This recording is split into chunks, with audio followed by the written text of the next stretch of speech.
So today I want to share a little bit with you about parenting a child with ADHD.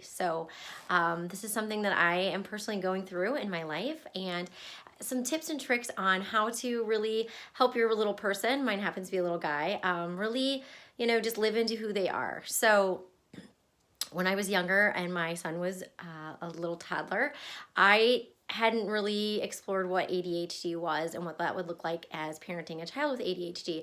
I just thought my son had lots of extra energy and that maybe I was really tired because parenting him was a lot more work than it was with my firstborn, who also happened to be a girl. So I thought maybe it was something to do with a boy-girl thing. I wasn't really sure. It wasn't until he started going to school that I realized that he was a little more rambunctious than the other kids in his class and his age. So when he was diagnosed with ADHD, it kind of actually was a relief for me because I finally could research and I could start to study and start to understand what it was like to parent a child with ADHD. So if you are in those battles or in that season of life, I hope you find this video to be helpful. So I'm just to share a couple references with you. And some things that I found to be super helpful. So one of the references I'm going to share with you is actually a book. It's called Taking Charge of ADHD, a complete guide to authoritative guide for parents. So this is a great book, and there's actually an exercise in here, and I've got it marked for you. It's on page 187. So if you go and get this book, flip to page 187, and this is an exercise called Are You the Best or Worst Supervisor You Can Imagine? So the goal is that you're going to take a piece of paper and you're going to divide it in 2 columns, and then you're going to remember the best boss or supervisor you've ever had. And then on the other side of the columns, you're going to write the worst supervisor or boss you've ever had and things that they maybe said to you or made you feel.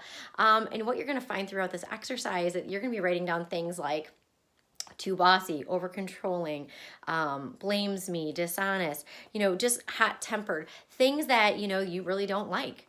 And according to this research study, they said 90% of parents found out that they actually fell into the worst supervisor versus the best supervisor they ever had.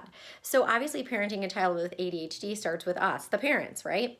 And so this is a fun, quick, easy thing you can do to kind of assess where you're at on the best or worst supervisor profile. And that's a great way and a great space to come from when you're thinking about your approach to your child. So I would encourage you to check this book out, Taking Charge of ADHD. Are you the best or worst supervisor you can imagine?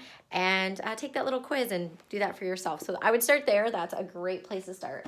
But what I really wanted to talk about today was one of the ways that my son, who is now 10, actually is now 11, has been able to channel and grow through his ADHD and really channel it, especially in those months when it's really cold out, and having an outlet to help him burn off some extra energy. So I'm actually in his room right now. You can see behind me I've got lots of sports stuff going on and trophies and memorabilia, and that's because sports have been a huge outlet for our family and for my son.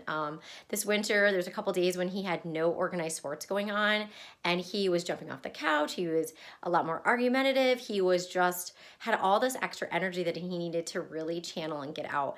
And so at a young age, my son, he's a boy, so he typically likes to play sports a little bit more. I know not every child does, but we could tell that when he was out playing and using up those energy, he listened to commands better. He sat and ate dinner better. He slept better. All of these things. So it was finding a way for him to channel that energy. And so for us, it came through sports. And I would recommend trying lots of different sports for your child. Sometimes we want our kids to live vicariously through our kids, right? So maybe if you were super passionate about basketball, you want your child to be a basketball star. Or maybe if you were a figure skater, you want to kind of guide your child to that. Maybe it's also too because it's something you're comfortable with and you understand. I found myself doing that with my daughter, who is not super competitive or I would say overly ambitious to be into athletics, but I liked gymnastics when I was younger. So when she was little, we put her into gymnastics because that's what I knew and I enjoyed. She kind of found out that she really didn't like it and we moved on to something else. So being willing to change and find out what's good for your child and their personality and their temperament is also really really important.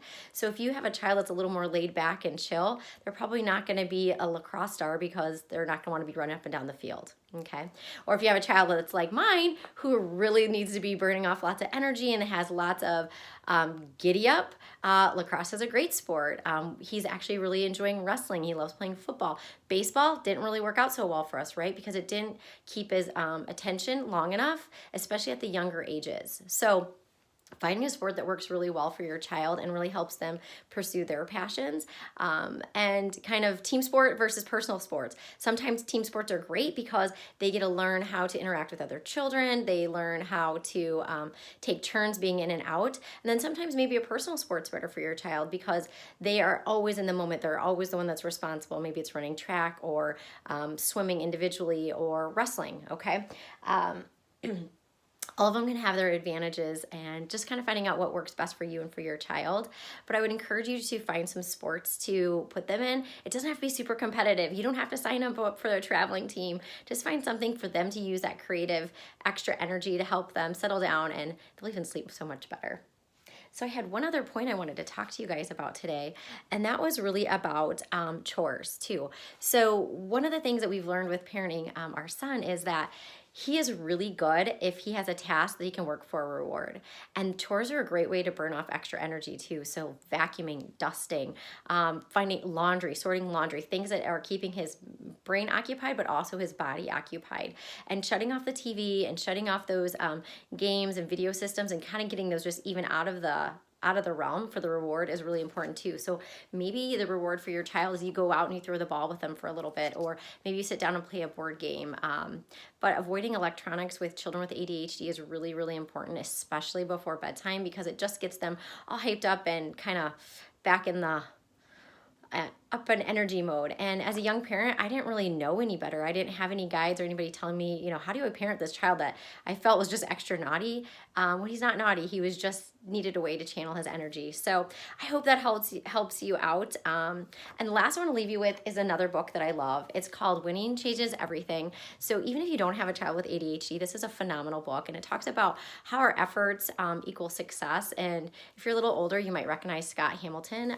He was an Olympic athlete, and just kind of his journey through that and how winning changes your perspective on everything in life and how you can apply that to your parenting as well. So 2 great books I recommend. I hope this was helpful. So a little change every day really adds up.